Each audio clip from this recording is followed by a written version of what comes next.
ben Jente en ik zing bij de Limburgse Koorschool.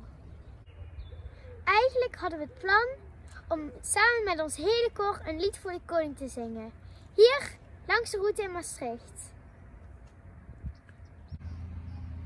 Eerst wouden we samen zingen. Wij zijn de lakeien. Ja, van je prinses. En daarna met z'n allen langs de kant juichen en dansen. Woe! Woe! Ja! Woe!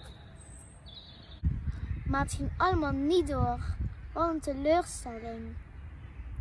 Maar we gaven niet op. We hadden een plan. We oefenden gewoon thuis. Dat deden we zo. Allemaal in ons eigen huis, maar toch samen. Al onze filmpjes samen werden een online Koningsdaglied. Ik hoop zo dat de koning ons filmpje gaat zien en misschien dat hij samen met zijn kinderen een filmpje terugstuurt.